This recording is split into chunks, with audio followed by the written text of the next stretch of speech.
if I remember the statistics, is in the UK, 40% of users just make it to the end of the month, right? They don't have extra savings at the end of each month. That's a lot of people that really are pressed financially, and with high inflation, high energy bills, it's a problem. If we can give some people more clarity in how they're spending, and then in time, we can work with the banks to recommend spend money here, not here. Maybe there's a reward here, and you could clearly identify the transactions, spot that transaction, give a cashback or some sort of incentive. Those are additional use cases, as well as stuff like ESG tag. Oh, you're spending so much money on these merchants, or these merchants are actually better merchants for the environment. You may want to shift your spend a little bit over here. So there's a lot of things you can do once you have that clarity of transactions, a lot of insights, and a lot of nudging that you can do with your consumers afterwards. Hi, Ken. How are you today? It's a pleasure having you on the show. Thank you. Thank you, Monica. It's a real pleasure to be here. Thank you. And I'm really looking forward to this conversation because, like, you and I had a chat Money 2020, then we had a separate catch up, and we were talking about, hey, thinking differently, how Snowdrop is different in terms of you're not VC funded, which that gives you a competitive advantage in terms of how you do things, focusing on what you call the toothbrush products, which I love. So it's a very unique conversation. So really looking forward to it. Thanks. So maybe a little context, because I'm not a dentist and we don't sell dental floss and toothpaste. So Snowdrop's been around. A little bit about the company. We're based in the UK. We've been around for 10 years, and we work primarily, or the original premise of the company was to work closely with the Google Maps team. So we would resell Google Maps and develop around Google Maps.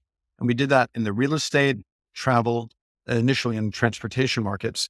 And then what we're trying to do is really focus on like a B2B to C approach. And we would give the best location intelligence, location enriched data to, say, a large real estate company, so they could make it more clear and intuitive when people go to a website, figure out, or a real estate portal, where should I live? Why the toothbrush metaphor? Because what we did was we really try and do things when you're dealing with the consumers, young, old, male, female. You want to deal with problems that people have every day. We call it like a toothbrush, right? Hopefully everyone listening to this podcast brushes their teeth every Every day, day. right? Yeah. So it's not just a small amount of people once in a while. We're trying to tackle problems that are daily problems for the mass of consumers. That's hence the term a toothbrush approach. Yeah. And that is a very good, even like term, because it's like day to day use. All of the fintechs, B2C fintechs, we're like, how do we become a day to day product? And then Mhm. it's, I think we can have like very interesting conversations.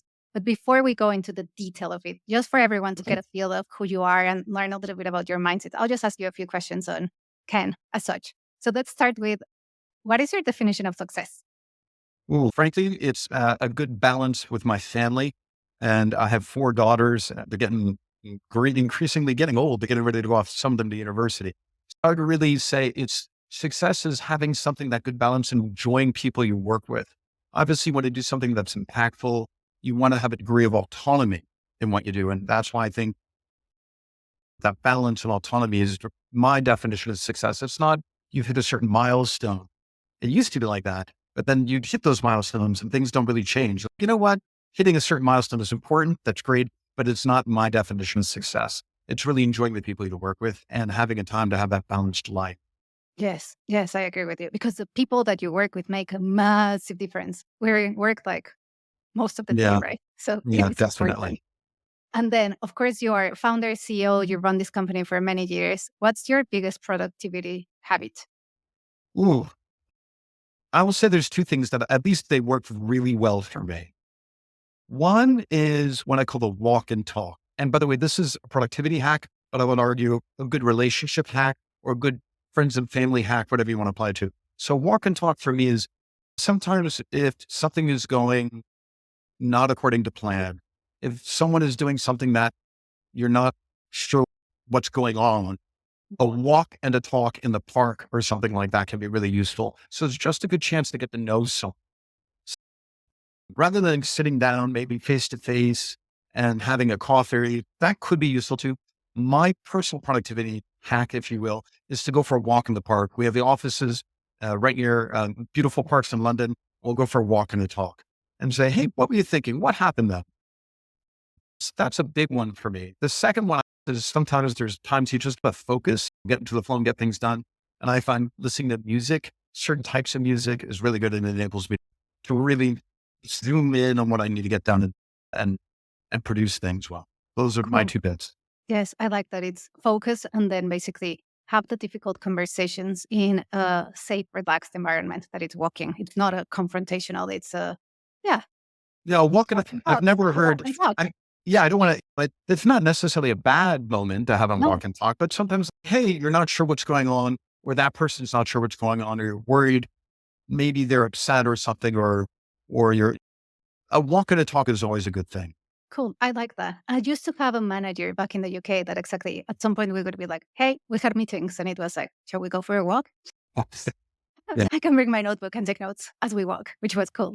Yeah. Okay. So then the last one before we go fully on into the episode. What is the your most favorite part of the work that you do? The favorite part of the work that I do, I think I like connecting with people and connecting the dots. So I enjoy what I do because I'll have a client meeting, we'll discuss some really interesting things. And it's about asking often the right questions. What does good look like? What do you want to do? Is that keeping you up? Or getting, maybe sometimes you need to pull a little bit more information out of someone. And then you'll come across another meeting or you've read something else. And I like connecting the dots. That's really something that I genuinely enjoy doing. I'd like to think I'm okay at it or even better than okay at it. And it also enables me to think about what are the next things to come. So that's probably the thing that I enjoy most about what I do. You got to have the time, the team, and the sort of stability though to do that. Because if not, often we're all in just heads down, do fight a fire here, put out a fire there. So Yeah. having the time and the ability to step back and connect the dots is something I definitely enjoyed. Awesome. I like that. And it's connecting the dots and connecting with people, basically. Yeah. Yeah. That's Definitely. cool. Okay. So then let's get into the conversation as such. And I want to start with purpose. What's the story behind Snowdrop? Like, what motivated you to say, hey, I'm going to start this tech company and then continue, and not only motivated to start, but then motivated to keep going? Remember I talked about autonomy? Let me give you a bit of a story from, it was around 2006 or 2007. I was at Yahoo, so I'd worked for some really big companies in my time. And me and 2 or 3 others were brought into a very important meeting with a senior person running Yahoo Europe. And that person was looking at their BlackBerry at the time and said, what is this whole iPhone app thing? I don't get it. And we're all sitting around explaining to the person right now, this is a new format. It's a new user experience.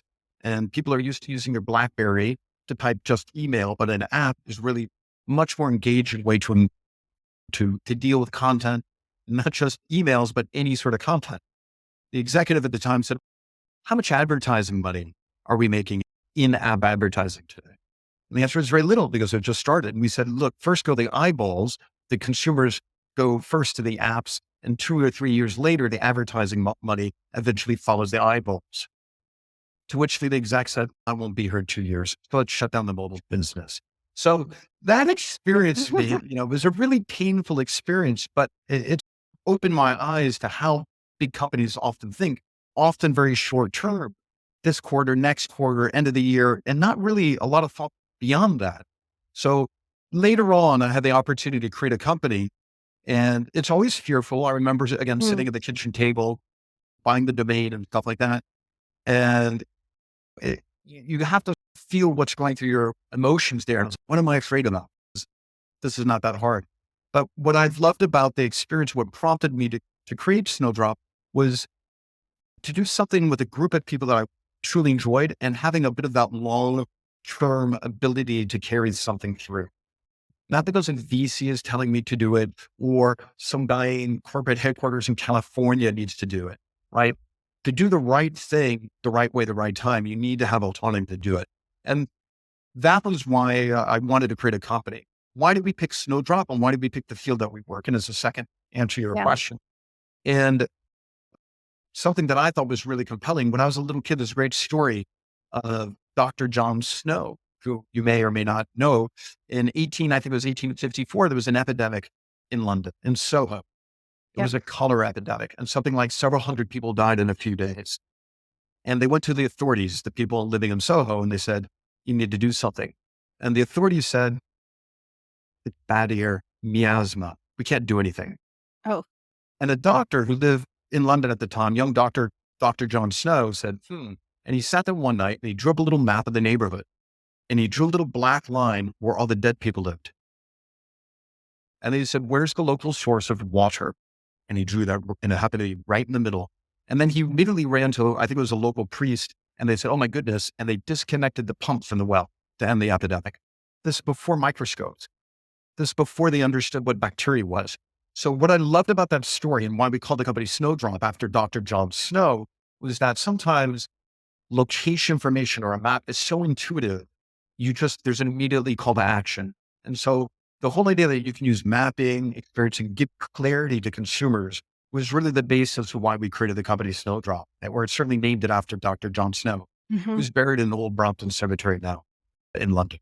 Anyway, cool. that's a little long-winded story about why create a company, why we call it Snowdrop.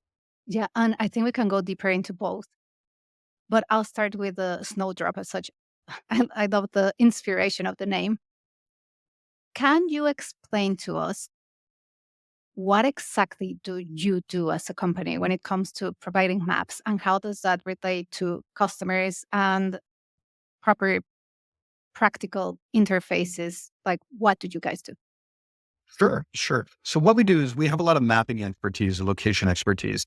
And we believe that there's moments in the consumer's lives, like, where should I buy this apartment?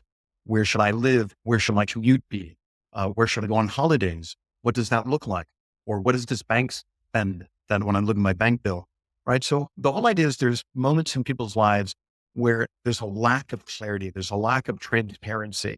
And if you could just make sense of it quickly and intuitively, we believe often on a map, they just get it. People don't need to overthink things. They know exactly, oh, that's a 6-minute walk from that hotel to the British Museum. Great, I'll book it now.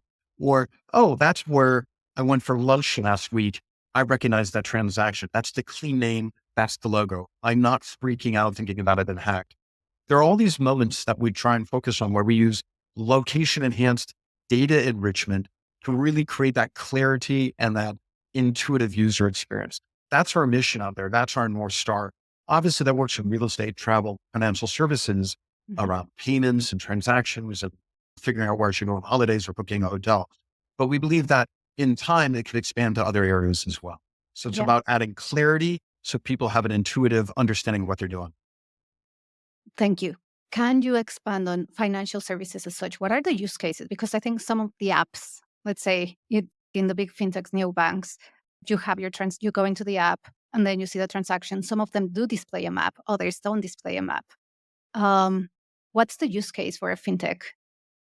It's funny, Monica, when we started doing this, gosh, I want to say 5-6 years ago, I went to a couple of meetings in Old Street, it was part of East London.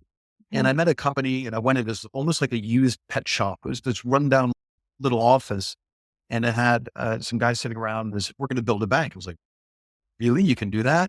And I was very fortunate to be at the right place at the right time. So Marco, the guy from Google, and myself, were talking to this company that at the time was calling itself Mondo. And they were saying, yeah, we're going to create a bank where we want to create a radical new user experience. In fact, we want to be so good that we never have to invest in a call center. And I said, what do you mean? I said, yeah, people don't understand their transactions. We're going to do it differently. We want to be a mobile-only bank that are really transparent, a great user experience. Mondo, for those who are not sure or never heard of Mondo, went on to change their name to Monzo, and really we gave them the Google Maps and helped them out and build that initial transaction, which took off. Starling called us right afterwards. Ann Bonham said, I'd like that too. Then Moniz, et cetera, et cetera. And what we saw, there was a gap between these challenger banks who are out there really trying to differentiate and do things in a brand new way, and the more traditional banks. So I remember going to a couple of the traditional banks saying, what do you think about this? And the traditional banks were like, it's just pretty. It's not meaningful. Literally, it doesn't matter. It's just pretty. Or a French bank said, oh, French users, they don't want that. I was like, why? They're not confused over their transactions? Oh, they can't be bothered. So what we were seeing is that traditional bank, there was about a year or two gap between the challenger banks for launching this. By the way, not just in the UK, banks like N26 in Germany or Rebellion in Spain, Nickel in France. And then finally, the more traditional banks are like, you know what, this is starting to eat into our business. you're taking away very valuable users that if they migrate from traditional bank to these new banks, we're going to lose a lot of lifetime value of these customers. When they get better jobs and start applying Yeah. for mortgages, they won't be turning to us, to traditional bank. There's a risk they'll be turning to the neobanks or these challenger banks. That's been our experience, where we see the same problems, by the way, taking place in other parts of the world, Southeast Asia, Latin America, et cetera. The one thing that I would mention is that Google recently did a research with a company, I think it's called Oxford, maybe reporting, or Oxford Business Reports. Anyway, they asked a bunch of people around the world, where do you see the use of location and maps? In the UK, Mhm. it was the second most popular answer was to clean up banking transactions. So Oh, it went wow. from this very niche little thing a couple of years ago, only challenger banks are to like mainstream. People expect this now. Sorry, my phone going off there. That's fine. That Anyway, is such as unexpected. Yeah. That I couldn't expect that when you go, and especially someone like Google, like when Google goes and asks consumers, where would you like to see basically location enriched data, that consumers come back and say, in my in bank. my banking transactions, when Yeah. it's did, it should be there now. But that's a big shift. And that's not been the same in other markets. We see it initially in a handful of European markets, but if for other people, it's still, oh, it's just a nice to have. It's pretty. It doesn't really impact the business. The statistics speak otherwise, right? We've seen the number of calls to call centers dramatically decrease, the amount of time that people have in the call centers, not to deal with confusing transactions, but to upsell new products to the banks, increases. App rating, Hanseatic Bank went from 4.3 to 4.6 overnight by launching some of this enriched data services. So there's some real business benefits to, frankly, giving your consumers a good experience. Yes, that is very good to hear, because if you were to ask me in a very critical manner, hey, Monica, the map in the app, I could be like, that's a vitamin, not a painkiller. But actually, there are very specific use cases where, like you've mentioned before, it's we are removing anxiety from customers in very specific touch points. And in that case, it's definitely a painkiller. And like you say, data is showing that there's a business case behind it. Yeah. Just think about in the UK, about 11% of all transactions take place outside of the UK. In Luxembourg, it's 43%. Now, I don't know Kuala Lumpur or Singapore, but you would imagine a large number of those transactions are not in the domestic market. And a lot of those transactions are, I don't know the merchant. I don't remember where I was. I don't recognize those brands. I'm changing my spending habits. Maybe it's a different currency as well. So there's a lot of extra confusion. You would know this better than anyone over there at BigPay, right? About when people travel abroad, looking at a map is just one piece of the puzzle, but it definitely can add value and really it removes the anxiety that consumers have if they don't remember where that transaction took place. It's a Yes, real pain point. it is, because then it's not just the map. It is, like you said, the name, right? It's like the name, the map. From memory, you also offered like the logos. So it helps me remember what did I do Yeah. with that transaction, or identify transactions that I'm like, oh, I don't remember if I did that. It happened to me recently that I was traveling, went to Amsterdam, and I came back and I was like, I had a Malaysian domestic transaction a few days after. And I'm like, I genuinely don't remember what I did. That's it. It I, happens, right? yeah, but then it's, yeah. And in my case, the amount was very low. So I'm like, I'm not even going to be bothered to go into raising a dispute, is the other. But sometimes you're like, but it's still in the back of my head. I'm like, what was that transaction? And because then the second thing that comes to my mind is I have not identified the transaction. I'm like, is this a potential fraud attempt that we do the first one, it goes through, and then a few weeks later we do a bigger one. So that's what goes through my mind as a product person, maybe not Yeah. as a consumer.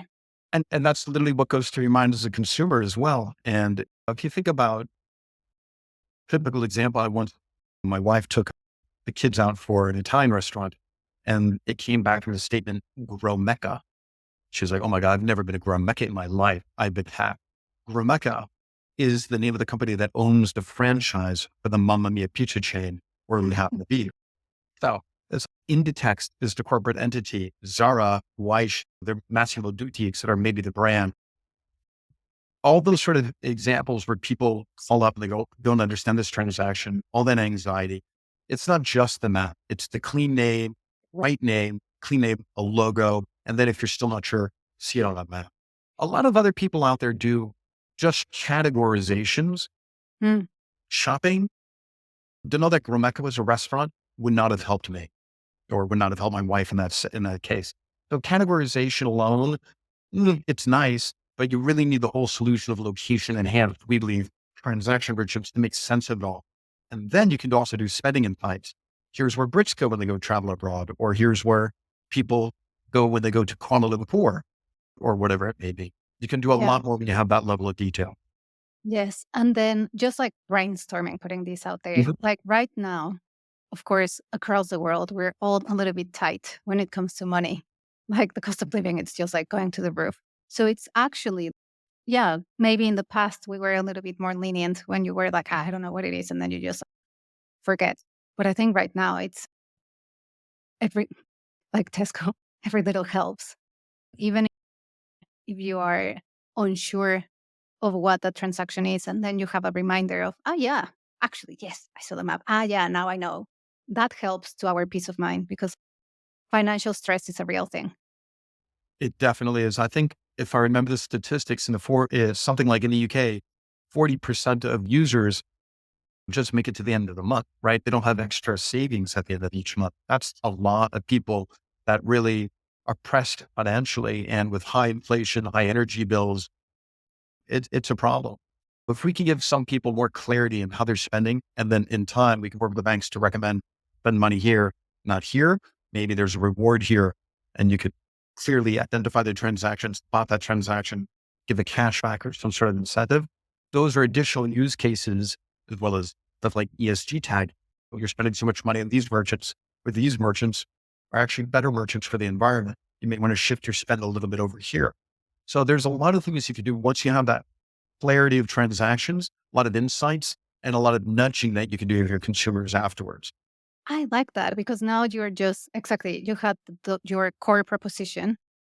And then now it's okay, we've nailed the core proposition. Now let's see how is it that we can collaborate with the banks, fintechs, to come up with ideas on how we can not enrich the data, but enrich customers' experience such that they have better relationship with money, better habits as such. Yeah, some banks are doing a great job of it, but I think sometimes you need to look outside the banking sector to really emulate the best experiences, right? If I said today you're going to grab an Uber to go from point A to point B, you would expect to be able to see the car showing up, an estimated time of arrival to pick you up, right? That experience is the standard expected experience now, right? That's a great example of if you're going to be traveling in the future, you want to get rewards and loyalty programs where you're going, you want to get recommendations where to stay. There's a lot of things that banks can do to really enhance the user experience rather than just try and give just a logo or something like that. The other thing that I just would mention briefly, Monica, is a lot of banks still have what I would say a do-it-yourself mentality. They want to build everything from A to Z themselves. One of the things that we've also done through our partnerships with Visa and Google and elsewhere is really make it easier, both in terms of technology, but commercially and legally, to just take a very simple API key off the shelf, say from us or Google or Visa, plug it in and go. So we've had customers that instead of trying to build this stuff all themselves from scratch, they've actually implemented it a weekend. And that covers 200 million points of interest in the world, millions of logos, 95% accuracy rates. But yes, some banks will always have a default, I'll build everything myself. That's also something that could be best applied or learned from elsewhere. You don't need to build everything yourself, right? You could really take something off the shelf that's really good and proven, rather than try and manage logos or manage around the world all these sort of. And I love now that you're getting more into the product side of the conversation because exactly it may seem that, oh, it's, yeah, we'll just manage our names and our logos. But that is not the area of expertise of a bank. A. And then B, it is complex. C, once you roll it out, whatever you build, it will be buggy and you have to maintain it. So the how it helps you achieve your mission to help people with their financial services is basically, if I work with someone like you, then I can ensure that part of the process is sorted while I use the rest of my resources to focus on my core functionality that is, hey, how do we help customers have better financial lives, basically? Yeah, very much. So I'll give you an example of a very large bank in Southern Europe to try to build this themselves. They spend millions of dollars on software licenses and they have about a 75% match rate, right? That means one out of every four transactions they get wrong and they're spending literally millions to try and do this. Ooh. Whereas why? You can get the stuff off the shelf and just go and it takes a few days to set up. But Yes. hey, there's some of those big banks have that sort of established mindset that need to build everything themselves. I think over time, they'll recognize that's not really the best use of their time and money. Yeah, I agree. Yeah, because it's not the core functionality. Talking about mindset, Mm. I want to expand on product mindset as such and what you talked about autonomy. So, how has autonomy helped you build the product that you wanted to build? It's a good question. I have a couple of stories coming to mind. I'm not sure I can share them all, but look, we've been an independent company for 10 years since our inception. No VCs, no private equity, nothing of that. And we've been profitable all that time. Through thick and thin, we've always managed to accrue a little bit of retained earnings. When you have that sort of autonomy, you can do things that take a long time. We're working with projects now that we started talking about banks literally 4 years ago. There was an interest, they disappeared, people changed, they come back, or we'll work in a new region or a new product that will take years to develop. And it's not because the technology isn't good. The technology is constantly improving and getting an improvement in leaps and bounds. It's just the banking sector is a slow moving sector in general. Mm, And so if you're not able to do something over a long period of time, like 3 or 4 years, you're not often going to be given that opportunity under short-term pressures. Again, think of the story when I was at Yahoo, right? If I don't, I'm not going to be here in 2 years. What's the point? The other thing is realistic expectations. Before I created the company, I went to another company and we had to go from 0 to 10 million to 100 million in 3 years of new product revenues. And I was like, that's not realistic. And the reason was they had all these other investments that were going to probably not be successful. So our investment had to cover all those other losses. So again, that's making the VC or the private equity company balance their portfolio. It's not necessarily the best thing for your company or your product proposition or your team, right? So it's getting that balance, long-term autonomy to be able to do the right thing in a realistic period of time. So that's been really important. And then it's getting the right people who can really think very clearly, is this the thing that's going to move the needle? Are we best positioned to do this? It may not be the biggest addressable market out there, but it needs to adhere to, is it a real problem in people's daily lives that we can probably be the best, the number one or two out there in terms of fixing this problem? The last thing I'll talk about is that just a metaphor that I have in mind, Monica's zippers. I often yeah. say the problem is right between your legs. And people go, what? I'm like, look down at your pants or your jacket. There's a Japanese company called YKK. They make zippers. That's all they do. But they're really good at it, right? They don't make clothing, they make zippers. So if you're a clothing manufacturer, you'll probably use YKK zippers as part of the thing. So I believe in the FinTech space or financial services space, there's a role for these very specialized, dedicated companies that just do one or two things Really really well. well. Yes. And I have a follow up question to that because it seems easy, but it's difficult, right? Just to say, yes, we're going to be the best in this thing that it's going to be a day to day use. But then when you pose that challenge to a management team working in a fintech, you're like, oh, how do we go about it, right? What could be your advice for product teams and leadership teams that are trying to answer that question? I can only tell you what we've done. And Yeah. I can't, I don't know if this is advice that's applicable elsewhere, but I would start by saying no. First thing is you think of a big block of marble. And if you're going to be Michelangelo, you're going to be creating David out of that. The first thing we've been doing with our hammer and chisel saying, no, no, knocking things off. It's not us, not our core expertise, not addressable for us. And then you're going to get to start to see a shape. And then 2 or 3 people around a table, because it's not a committee here. It's 2 or 3 No. people that are going to say, okay, this is now going to strike a shape. So I would start by saying no to a lot of things because it's easy. And I've made those mistakes too, to try and do too many things or too many disparate things at the same time. Really feel emboldened to say, no, we're just going to do a few things. Yeah, I like that. And that comes back to your productivity habit of focusing. Or combine that with walk and talks. But what I've had is I've been fortunate to work with people that I've known for 30 years. I mean, some great people in the company, directly in the company or advisors. And there's a couple of moments where you need to be challenged, product, leadership, finance, whatever. And a lot of those conversations like, no, we're not going to do that. Here's why. And it really makes you sharpen your argument.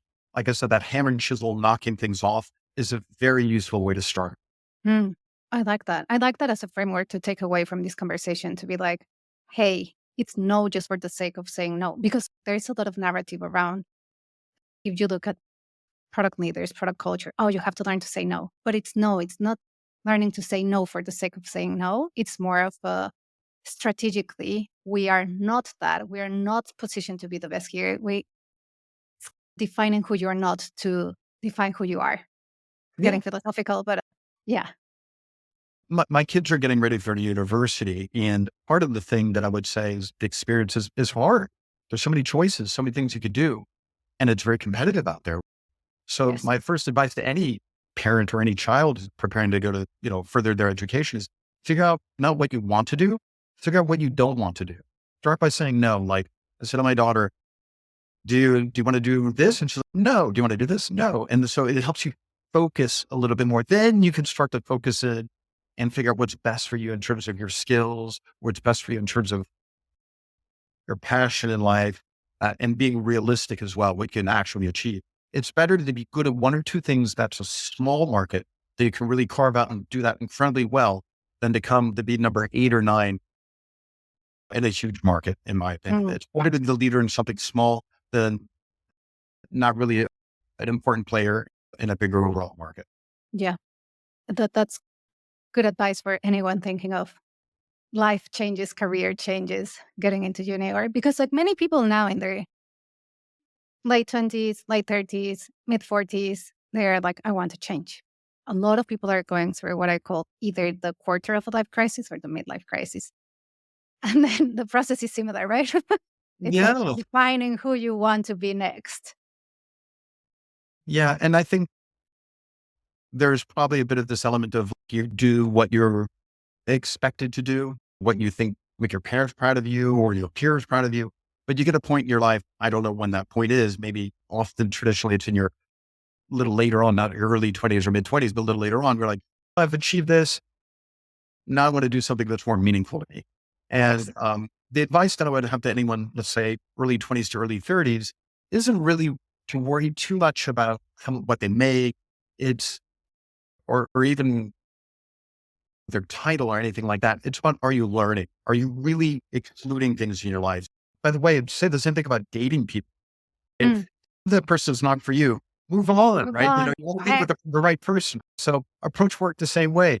I'm learning a lot. I'm getting a lot out of this. Is this something that I'm actually getting fulfillment from or enjoyment from or a good life skill that I can then use later on in life? So if it's not for you, move on.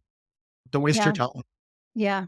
At the same time, yes, I love the exactly move on, but at the same time, I would say for anyone listening, don't move on like too fast. Like genuinely sit down and be like, hey, is this me being emotional? And I'm like, oh, I don't want to deal with this. Or just sometimes you just have to push through and be resilient and it's learn, then move on.